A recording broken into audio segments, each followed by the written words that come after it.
going on, everybody? Down here at Peace Park, probably about 6 p.m. give or take.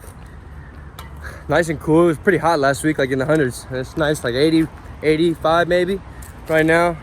Nice cool breeze. Birds are flapping and chirping. The little fishies are swimming. You know what I mean? I don't know if you can really see them swimming.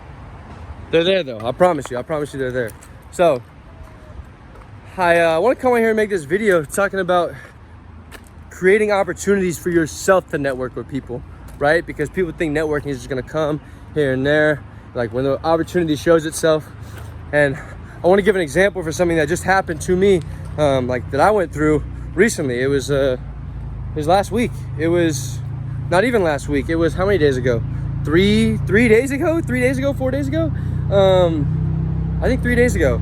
And it was at the Russ concert, and I went with Donovan, and we went there. He had got tickets for us both. We went, and originally Bugus had posted on his Instagram saying, hey, if there's anybody who wants to, like, I'm trying to get a photographer, videographer from each city, so if you want to do it, like, let me know. And I DM'd him like photo video stuff, like from Juice WRLD, Jack Harlow ski mask. I sent him a music video I did recently with JV, and I was like, yo, I'm your guy in Austin, like, let's do this. And he said, yo, text me, send me his number. And I was like, bet. And so for those of you who don't know who Bugus is like one of Russ's right-hand man, and they built Diamond Records together, but he's on tour with Russ. And I felt like it would be a great opportunity for me to network with Russ, because if you know me and my story, you know how influential he's been to me, and my journey of self-belief and manifestation, all of that, and just in the music scene in general. So he's on my whiteboard. He's the only person who's circled on my whiteboard. So we already got some check marks up there, but we're gonna get some more. And Russ is one of them who I really want to check off. So I tried to create the opportunity with Bugus, and he said, yo, text me. So send me his number. I tried to lock in with him. Never responded to me. Never texted me back. I sent him another DM. Never responded. The day of, I was calling him. I told Don, I was like, bro, I don't give a fuck. I will call him till he blocks me. Like, he already wasn't paying me attention anyway. Like, what does it matter? So he called him, didn't answer. I didn't end up doing that, just so you know, okay? I wasn't that much of an asshole. I called like maybe 2 times, left a voicemail, right? So then Don was like, all right, how can we make this work? He sends me the phone number to Kara Lewis Group, which is, Kara Lewis is their booking agent for Russ and for Bugus. And the reason they found her in the first place was because of Eminem. So we're working with real big dogs right here, okay? So I call them, don't answer. I leave a voicemail. They call me back as I'm with Don. I'm like, yo, I tell them like, hey, I'm here at the HEB Center waiting for my media credentials. At this point, I know I'm probably not gonna have them under my name, right? Because Bugus hasn't responded to me. There's no way I could bring my camera in without them. I was trying to make some shit shake. So on the phone with her, she goes, okay, well, did you talk to Bugus? Who gave you confirmation? Da da da. So I tell her that I got Bugus's number. She's like, well, did he ever confirm with you? And I was like, yeah. She was like, was it over text? Like after he sent you that DM? And I was like, I sent her screenshots of the DMs, and then she wanted screenshots of the text where he confirmed with me. Here's the thing, he never confirmed with me. So I was sitting in the car trying to like fake screenshots with Donovan, like trying to figure out how the fuck I could get a media pass.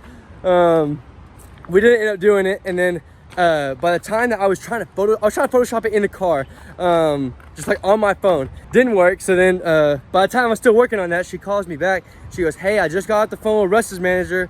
I just got off the phone with Bugus' manager, and they already have their photographer, videographers. They're not gonna allow anybody outside of their fucking tour people to come in. I think Russ has 1 photographer, 1 videographer. I think Bugus had the same thing, and like that's all they were allowing. I was like, damn. So Donovan and I were like, all right, fuck it. We left my camera in the car, and then we went into the Cedar Park Center. Like I said, Don had got tickets, so we went in. Hopefully I can like be adding some B-roll here and there, and like so y'all can understand. So we go in and we're like, okay, how the fuck do we like get backstage? That's what we gotta do. We gotta get backstage so we can meet Russ, right? That's the objective. So we take kind of a lap around. And if you know the Cedar Park Center, it's basically like, it's like a hockey rink, basketball arena kind of thing, where, you know what I mean? It's an arena, so you go around in the circle and find your seats.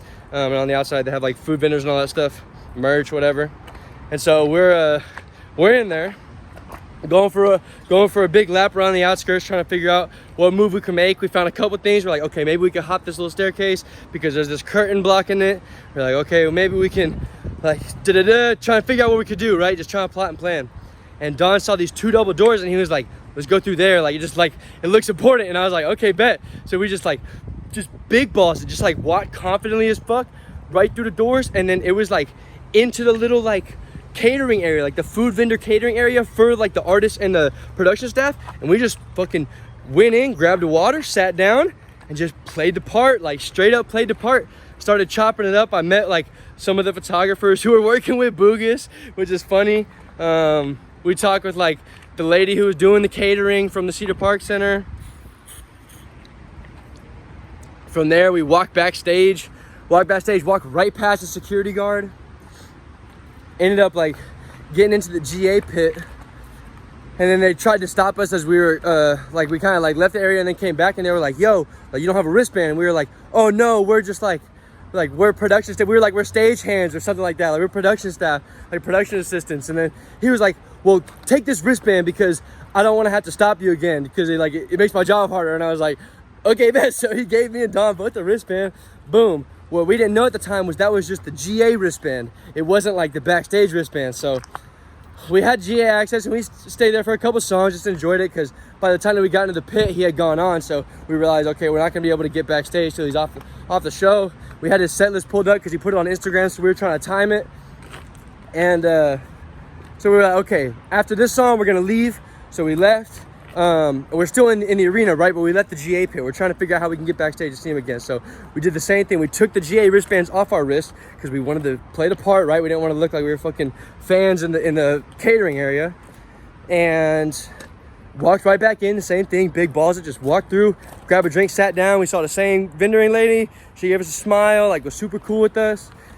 Like, you just gotta be confident and play the part. You'd be surprised how many people will just let you do what you want if you act like you're supposed to be somewhere and you're real confident in what you're doing. Like, if you second guess yourself or act like you don't really know what's going on or you're not sure of yourself, like, people aren't gonna buy it. But you look the part, like, you know what I'm saying? 2 guys looking the part, like, we both had chains on, like, looking important. And yeah, just like, anyway, walk right back in there, try to figure out how the fuck we get backstage again. So we thought about grabbing these shirts. Like, all the staff was wearing these red Cedar Park Center shirts, like, because it's HEB Center. And we thought about grabbing the shirts out of the locker because there wasn't a lock on it. We didn't end up doing that. We thought about just trying to, like, walk past the security guard with, like, this other set of, like, media people.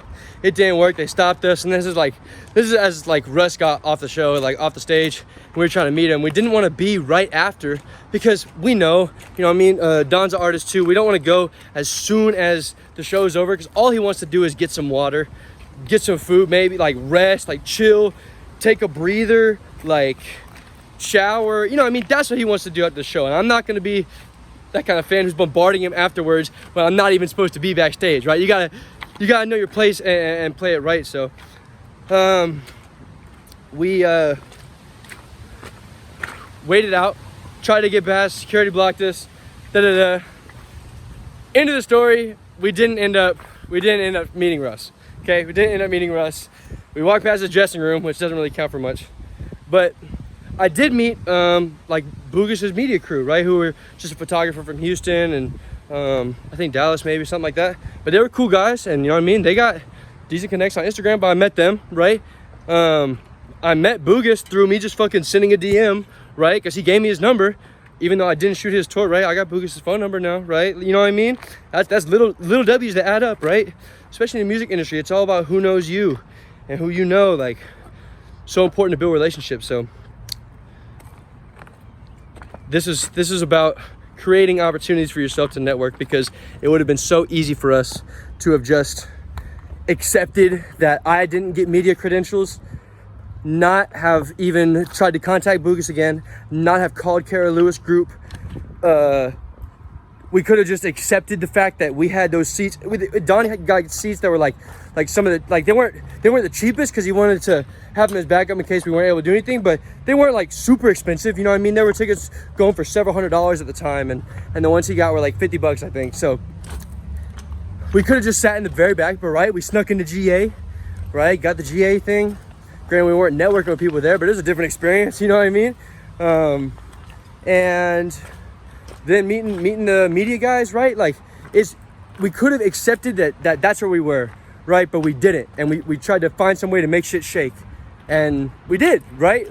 We didn't get to meet Russ. That doesn't mean that we didn't make shit shake, though. You know what I mean? Like, there's another thing Don and I were talking about is Russ's homies, like all his homies who are like his bodyguards and like close boys that he rolls with, are big ass motherfuckers, like super fucking big. Like, they're all 7 feet, 400, like massive men. Like, you don't want to fuck with them, especially being the fan. Like, cause I'm not trying to be the fan, right? But if you're coming after the show, oh my God, Russ, like, it's so good to meet you. Like, I wouldn't have fucking fanboyed out. I would have had like a, you know what I mean, a decent thing to tell him that would actually have been like intentional, you know, and we had a good conversation in my mind, right? But I'm not trying to play games with those big ass boys, because that's their objective is protect Russ, right? So they see a threat, they're gonna eliminate it. And Don and I were not trying to play a game, especially right after the show, because that was the only time that we were able to, you know what I mean, actually have potential to see Russ, because we weren't able to see him before. Like I said, we walked past his dressing room, but it was before, and it was like after the show had started. Like, I think it was after Bugas went on and Caitlyn went on, but it was like right before Bia, I think. I think that's right. Regardless, though, we created that opportunity for ourselves, you know?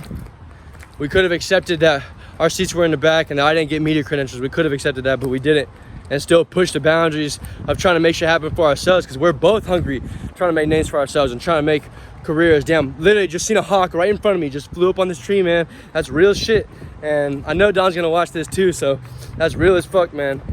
Real as fuck. Universe is screaming right now. So, like I said, man, you gotta make shit shake for yourself. Create the opportunity for yourself. Anyway, like I've been saying it in the last like 4 or 5 videos. I haven't figured out the outro because I haven't. Just been winging it. But become the best version of yourself. Love y'all. Appreciate it.